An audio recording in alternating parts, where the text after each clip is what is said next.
Everyone, मैं दीपा आपका स्वागत करती हूँ अपने चैनल बाग बगीचा पैशन एंड क्रिएशन में, जहाँ हम बात करते हैं पेड़ पौधों की और किसी क्रिएटिविटी की। आप सभी को सबसे पहले मेरी तरफ से करवा चौथ की ढेरों शुभकामनाएं।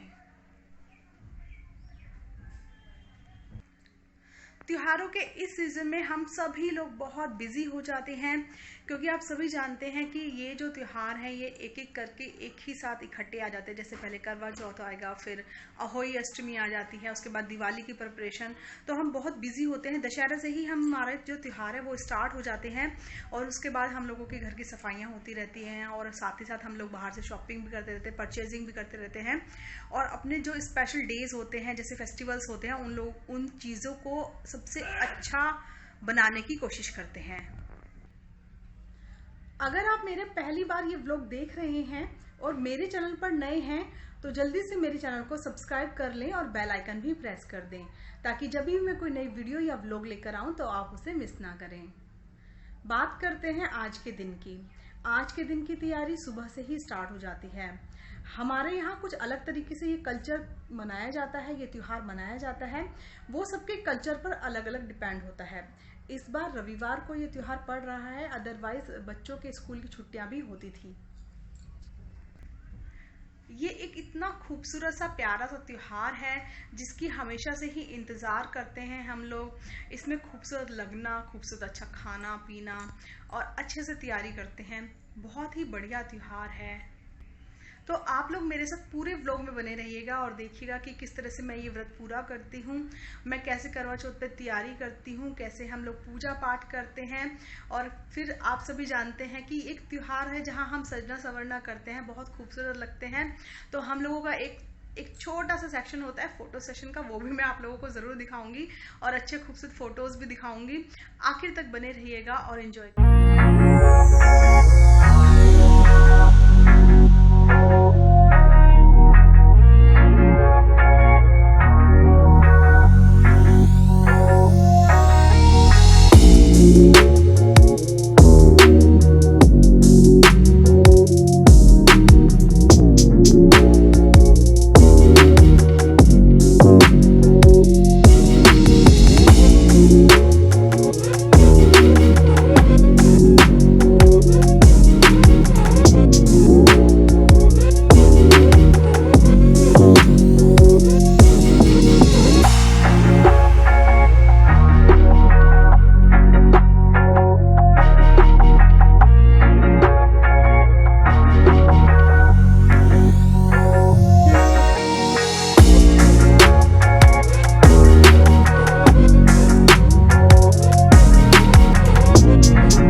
करूँ तो करवा चौथ के जो सामान की तैयारी थी वो मम्मी ने पिछली शाम ही कर ली थी। उन्होंने करवे भी परचेज़ कर लिए थे और कैलेंडर और छलनी भी। बात करूँ करवे की तो हमारे यहाँ कुछ लोग स्टील के करवे भी ले लेते हैं ताकि एक बार लेने के बाद उनको कभी दोबारा ना लेना पड़े, लेकिन हम हमेशा हर साल मिट्टी के ही करवे लेकर आते हैं। और अब मैं यहाँ पर मिट्टी के करवे तैयार कर लेती हूँ। मैंने इनको अच्छे से धो लिया है और धोने के बाद मैं इस पर मौली बांधूंगी और यहाँ पर हल्दी से सतिया भी लगाऊंगी।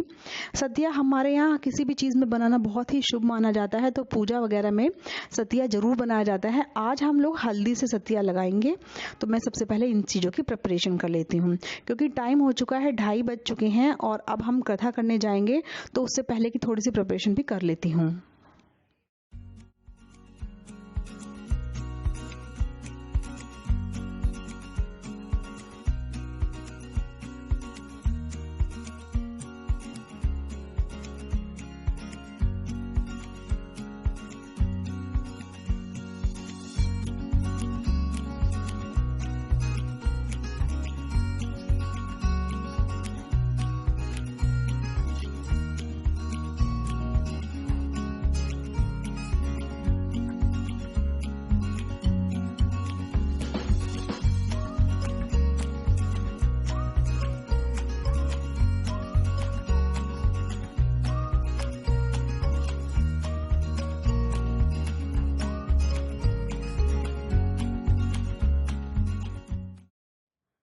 और अब बाकी सारी पूजा की तैयारी भी हो चुकी है, तो मम्मी के साथ अब मैं कथा पढ़ूंगी। व्रत कथा हम लोग जो कैलेंडर पे छपी होती है वही पढ़ते हैं और उसी से सारी पूजा करते हैं। साथ में गणपति जी भी स्थापित करते हैं और उनके सामने ही हम पूजा करते हैं। तो चलिए पूजा की व्रत कथा पढ़ना स्टार्ट करते हैं और चलते हैं पूजा करने। कार्तिक वदी चतुर्थी को करवा चौथ कहते हैं। इस दिन में गणेश जी का पूजन में व्रत सुहागिन स्त्री अपने पति की दीर्घायु के लिए करती है। प्राचीन काल में ही द्विज नामक ब्राह्मण के 7 पुत्र और एक वीरावती नाम की कन्या थी। वीरावती प्रथम बार करवा चौथ के दिन भूख से व्याकुल होकर पृथ्वी पर गिरकर मूर्छित हो गई। तब सारे भाई उसे देखकर रोने लगे और जल से मुंह धुलाकर एक भाई वट के वृक्ष पर चढ़कर छलनी से दीपक दिखाकर बहन से बोला कि बहन, चंद्रमा निकल आया है। उस अग्नि स्वरूप को समझकर दुख छोड़कर वह चंद्रमा को अर्घ देकर भोजन करने के लिए बैठ गई। पहले कोर में बाल निकला, दूसरे कोर में छींक हुई और तीसरे कोर में ससुराल से बुलावा आ गया। ससुराल में जाकर उसने देखा कि उसका पति मरा पड़ा है। संयोग से वहां इंद्राणी आई और उसे देखकर वह बहुत विलाप करते हुए कहने लगी कि हे माँ, यह मुझे किस अपराध का फल मिला है। प्रार्थना करते हुए कि बोली, मेरे पति को जिंदा कर दो। इंद्राणी ने कहा कि तुमने करवा चौथ का व्रत बिना चंद्रोदय चंद्रमा के अर्घ दे दिया, यह सब उसी का परिणाम स्वरूप हुआ है। अब तुम 12 मास के चौथ के व्रत करो और एक करवा चौथ करो, श्रद्धा भक्ति के साथ विधि पूरा करो, तभी तुम्हारा पति जीवित हो उठेगा। इंद्राणी के वचन सुनकर वीरावती ने विधि पूर्वक 12 माह के चौथ और करवा चौथ का व्रत बड़े ही भक्ति भाव से किए और उन व्रतों के प्रभाव से उसका पति पुनः जीवित होकर से देवता सदस्य बन उठा। उसी दिन से यह करवा चौथ मनाई जाती है और व्रत रखा जाता है। हे माता, जैसे तुमने वीरावती के पति की रक्षा की, वैसे ही हम सबके पति की रक्षा करना। जय करवा चौथ। और एक कथा मैं मम्मी को सुनाती हूँ और एक कथा मम्मी मुझे सुनाती हैं। और अब हम चलते हैं सूर्य को अर्घ देने, तो उसके लिए हम लोगों को छत पर ही जाना पड़ता है। तो मैं और मम्मी दोनों अब छत पर जाएंगे और वहाँ पर चांदी के छल्ले से सूरज को जल देंगे।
बैठकर मस्ती करते हैं।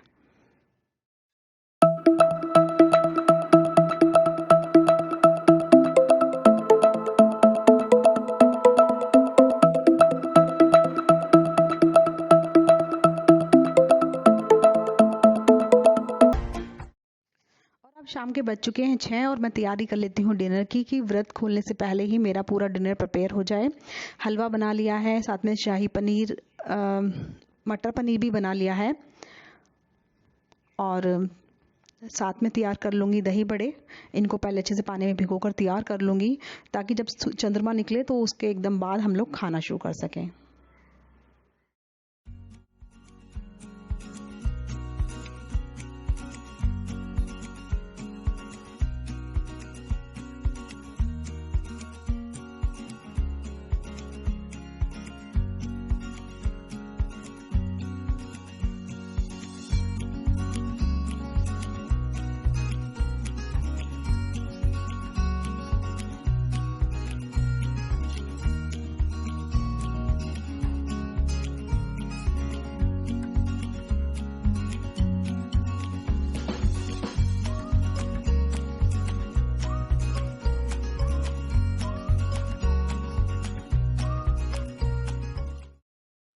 और शाम के बज चुके हैं 8, सारा खाना तैयार हो चुका है। तो मैं करवा चौथ माता को भोग लगा देती हूँ और बायना भी निकाल देती हूँ जिसको हमारे घर के बड़े लोग खा लेते हैं, जैसे मैं अपने ससुर को ही दे देती हूँ। तो यहाँ पर मैं भोग लगा देती हूँ और पूजा पाठ पूरा ख़त्म कर लेती हूँ। और उसके बाद हम लोगों ने चांद का इंतज़ार किया क्योंकि बारिश हो रही थी, मौसम बहुत ख़राब था, क्लाउडी था, तो मुझे नहीं लग रहा था कि आज यहाँ पर चांद नज़र आएगा। तो मैंने आगरा अपनी कज़न को वीडियो कॉल किया था, वहीं पर उसने पार्क में मुझे चांद दिखाया और उसके बाद ही हम लोगों ने चांद के दर्शन करने के बाद छत पर जाकर अर्घ दे दिया क्योंकि चांद नहीं निकल रहा था। तो मौसम की वजह से हम लोगों ने उसी को देखकर ही अर्घ दे दिया था। और अगर आपको मेरा ये व्लॉग पसंद आया है तो उसे लाइक करें, शेयर करें और कमेंट सेक्शन में ज़रूर बताएं कि आपको ये व्लॉग कैसा लगा। साथ ही आप मुझे सोशल मीडिया पर भी फॉलो कर सकते हैं जिसका लिंक मैं डिस्क्रिप्शन बॉक्स में दे दूँगी।